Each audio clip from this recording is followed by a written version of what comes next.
everybody, welcome back to the Claremont Classic Garage. Today we're going to start working on a transmission. This here is the 833 OD for overdrive transmission that we're going to be putting in our little red, our 1976 D100 little Dodge truck. This one came out of a van. Vans and pickups use the same transmissions. Namely, the difference between a truck one and a car one is the truck one has got the long tail housing because it would generally be going in place of a 727. The car ones had the short tail housing, A and F body, right? Valiants and Valaris, because they would normally be replacing a 904. And the splines are different. So this one has the large 727 spline on the back of it, and the short car one has the small 904 spline. And the different location for the shifter, right? So what we want to do with this thing is it shifts through the gears nice. And there's reverse. That all is pretty good. But we want to go through it. You can see here, it's leaking through the selector seals. Pretty normal on these. It's just an O-ring. So we're going to open it up, take it all apart, make sure it needs or doesn't need anything, and then we'll put it back together with all new gaskets and seals, and we can put it in the truck. These things came to be in the mid-70s when there was a real push for economy and efficiency, right? So they realized they needed overdrive. Overdrive automatics were still a little ways away, but it was easy for them to make overdrive manual transmissions. Number one, they could take a 4-speed and add a 5th gear on the back of it, an overdrive like Borg Warner with the T4 and the T5, right? Or they could do what Chrysler did with this. And Ford also did with their top loader and gave us what we call the top loader imposter, which is a very similar thing. It looks sort of like an old Ford top loader 4-speed, but it's really a 3-speed with an overdrive, just like this was. Back in the 50s and the 60s, they had the Borg Warner overdrive units that went on the back, were completely independent of the transmission, right? That's a whole nother story. So all they did was they revised the ratios in these, where if this was just an old 4-speed like you'd have in a Roadrunner or something, 4th gear would be 1-to-1, right? Just the input shaft locked to the output shaft, 1-to-1. So what they did, normally you'll see these two levers, the shift levers would be pointing up. This is 1 and 2, right? I caught reverse there. That's 1st gear. That's 2nd gear. And what they did with 3rd and 4th, they revised 1st and 2nd to be more like the ratios in an old 3-speed manual. And then this here, they flipped the lever around and they made, now it's in 3rd, which would normally be 4th, right? Direct, that's 1-to-1. The two shafts are locked together. And there, which would normally be 3rd, is still technically 3rd, but they revised the ratio from an underdrive into an overdrive. And then basically by flipping this lever over, they swapped 3rd and 4th, right? If that makes any sense. I'm not too good at explaining this sort of stuff, but that's what they did. Ford did the same thing with the top loader, and those were in Granadas and Econoline vans. Maybe some pickups got the top loader imposters in them too. Anyway, that's a bit of the history of these things. They're kind of popular now because guys want to, go down the highway, right? That's what I want to do. I want to go down the highway. I want to keep my 355 gear in the back so the little slant doesn't have to work so hard to get that truck moving. But I want to have the overdrive so I can get out on the highway and run the thing, without leaning on it too hard and without becoming a menace by going too slow. So that's what we want to do. We're going to get this thing fixed up and put it in the truck. I've got the pedals, all the linkage. I've got everything. So first thing we have to do is kind of take it apart, take stock of what we got, what we need, and go from there. And the first thing I could tell you I see here is our input shaft is in pretty tough shape here, So when we get this out, we're going to see if we can find one, or maybe if this can be repaired. I got a funny feeling that this is hardened, like really hard. I'm not sure I'd be able to machine this, because if I could machine this, I could machine it down and push a sleeve over it or something, right? Or weld it up. I might be able to do that, weld it up and machine it back down. Well, we'll figure it out. Another option that you can do is cut the thing off and use a Magnum style throwout, our pilot bearing, which sits back here. But I don't know if the pilot hub on the slant 6 crankshaft will accept that. I know the V8s will, but I don't know about the slant 6. That's stuff to find out as we go.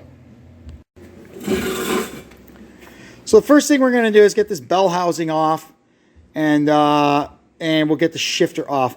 Another thing I want to fix is, you can see here, you can see there the shift levers. They've got like a double D hole in them that runs on 2 flats on the shift shafts, and they get all wore out. I mean, these aren't exactly tight right now either, but we'll see if we can do something to tighten that up. Anything you can do to tighten these things up makes them work a lot nicer. That is the one great advantage with the modern transmission with the internal rail shifters. You do away with all these, like there's so many wear points in this. That's what makes them sloppy. Well, that took a little bit of fire and torching, but we got it off and got it all apart without breaking any bolts. That's always good. Now you can see here we've got our throwout bearing. The input retainer, that'll clean up. That's okay. And pretty sure I got a new throwout bearing. And a little buyer beware or whatever on these things. Number one, if you are a Mopar guy and you decide you must have an 833 OD for your ride, and you're wandering around at a swap meet, beware, there are some that were used in late 70s half-ton Chevy pickups that look just like this, but they're incompatible. The front end of them is all wrong. You cannot use them on a Dodge. They may be good for some internal bits and pieces, but that's about it. The second caveat with these, it is not a performance transmission. If say you're building a car and you go, man, I really want to put a 4-speed in this Duster that I'm building, and you happen to come across one of these at a swap meet for a song, put it in your car. It'll help you get the thing set up for a 4-speed, and it'll get you through until you find a real 833 to put in it, right? But this is not a performance transmission. It's got a 309 first gear, made to get pickup trucks and kind of heavy smog era cars moving, right? The gear ratios are all wrong for performance. It's an economy transmission. And the other thing you need to know is that the front bearing retainer is a larger diameter than the old 833 4-speeds. There are ways around that. You can call up a place like Brewer's Performance. They're the 833 specialists, and they can help you figure out what you need. The best thing to do if you've got an OD is to just get an OD bell housing to go with it. So, what I'm trying to say is, if you want to bang gears and have overdrive, forget this thing and go straight to a TKX or something. Spend the money, get the right thing for your car. I guess an old 833 4-speed with a gear vendor's overdrive on the back of it is maybe a solution. But I mean, by the time you go through what that costs, in the long run, you might be better off just putting a TKX in it, or a TKO if you happen to find one. Anyway, enough of my rambling. What we got to do now is see right down there's the drain plug. So we got to get this thing with the edge of it just over the edge of the bench here and see if there's any oil in it, because I don't want to open this thing up on my bench and find out that there's 3 quarts of oil in it. That'd be bad. Well, it's even got decent looking oil in it. Now that can mean one of two things. It can mean it was noisy and they changed the oil trying to make it quiet down before they scrapped it. Or it can mean that it was, maintained and looked after. Who knows? We'll find out when we get in there.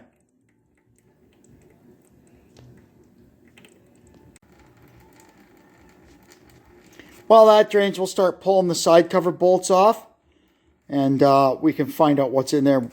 See, we've got both selectors in neutral. They're straight up and down. Well, let's pull the side cover off and see what's in there.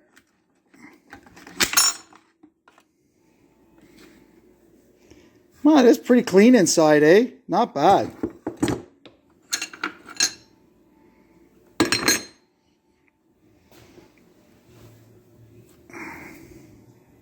Have to get some light in there. Well, she is pretty clean inside. Let me get some light here. That's nice to see. It's not all full of junk. There's no shrapnel or bits of anything in the bottom of it. It seemed to turn smoothly and everything. There's a magnet in there and there's nothing stuck to it. It's hard to see, but you can see it down in there. No chunks out of the case or anything. These things have an aluminum case, unlike the old 4-speeds that were cast iron. So the next thing we're going to do, I'm going to get the reverse light switch out, and we're going to get the speedometer pinion out if it'll budge. The speedo pinion is not interested at all in coming out. So, alrighty, so all the bolts are out. Let's give it a smack and see if we can break the gasket free. Yeah, there we go. Oh, hopefully not too much oil comes out of here. It should be pretty much drained, eh?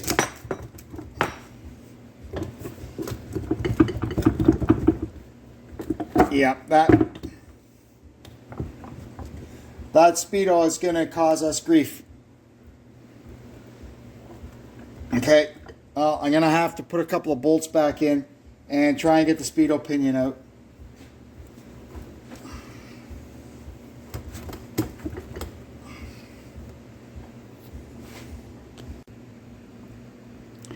Well, I had to pretty much destroy the bloody thing, but at least I got it out. And didn't do any damage to the bore. Now, hopefully we can get this tailstock off. Okay, people, let's try this again.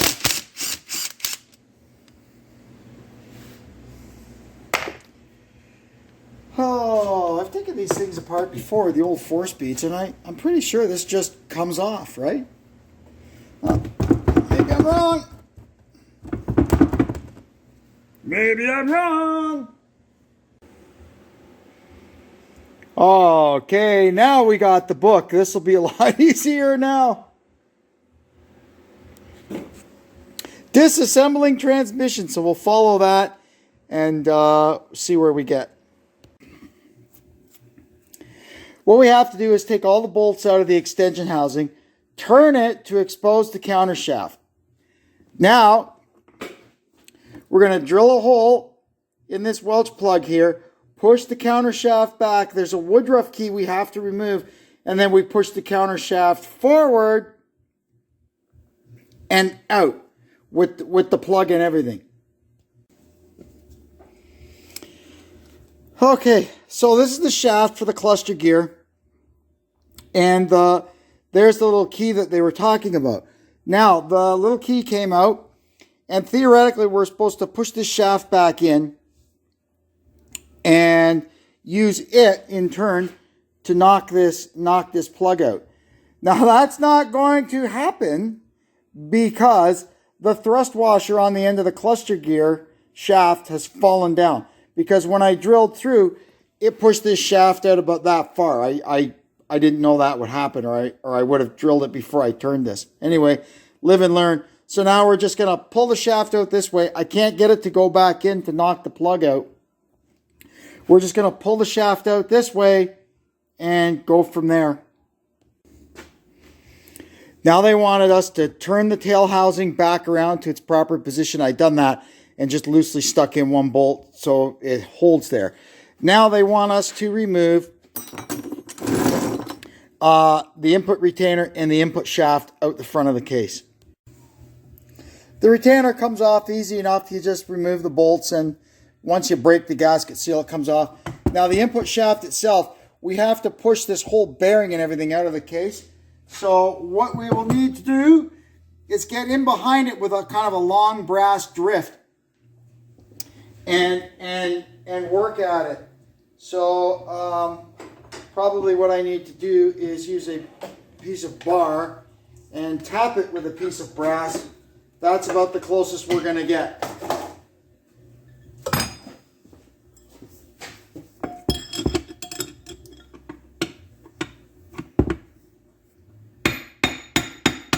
Lucky it's not in that tight. Out it comes. Jiggle it, turn it. Out it comes. And there is our input shaft. And like I said, we'll see what we got to do about the end of it here. The bearings are all in there. Oh, they're held in with a... That's nice. They're kind of held in with a snap ring or something so they don't come out. That's okay. I bet you as soon as I turn it up on end, they'll all fall out. No, I haven't yet. Oh, the input bearing feels really nice. That's good.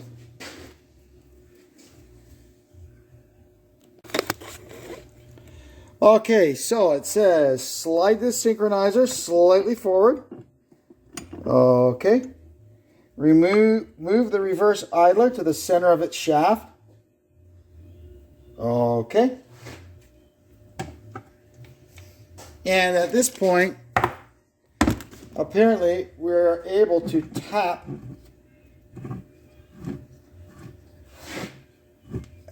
this extension housing out of here. I'm not sure. We'll see. I gotta get a socket to get this darn bolt out.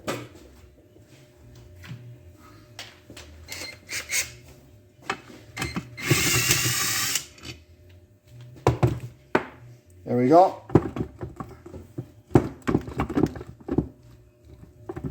Oh, I see. This thing comes out as one whole flipping thing. So we gotta, there we go. There was my problem. It's got to be right side up. We let the cluster gear fall down into the bottom of the case. And then this, everything comes out in one shot. There we go. And we got a little roller bearing that belongs somewhere, came out with it. That's all right. We'll figure that out. Now we can disassemble the main shaft. The first step is to remove the 3/4 synchro. Whoop. It rolls all nice. There's all the bearings in this thing are perfect. We're just taking apart just so we can double check that everything in here is good. It's so hard to do this when everything's moving.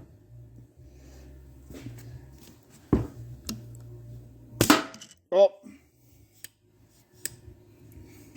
Hang on. Okay, so once we get this ring off, the 3/4 synchro comes right off. Next thing we do is, it's out now, but we hold this snap ring open and give the output shaft a little tap, and that pull gets all of this out of here. So this should come right out of here now. Yep, there we go.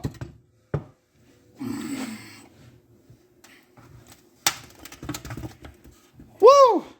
That's quite a beast. Now we need to remove this snap ring. I don't know if we got enough power with this little guy to get this off. No, not a chance. Let me get the bigger one.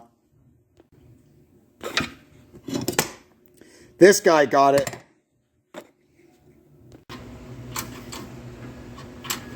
Now we got this thing in the press and we're pushing off first gear and the rear bearing off the main shaft. You can see it's coming out.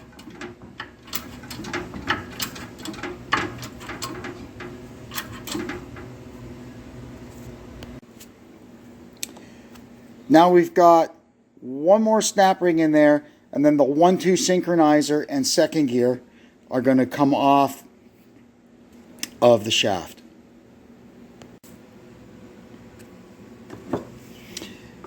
Now we can push the reverse idler shaft out. Or I think we can.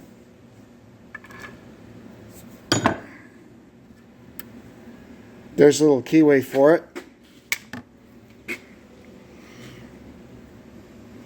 And we'll pull that shaft out. Then we can lift the gear out, and then the selector arm will come out into the case.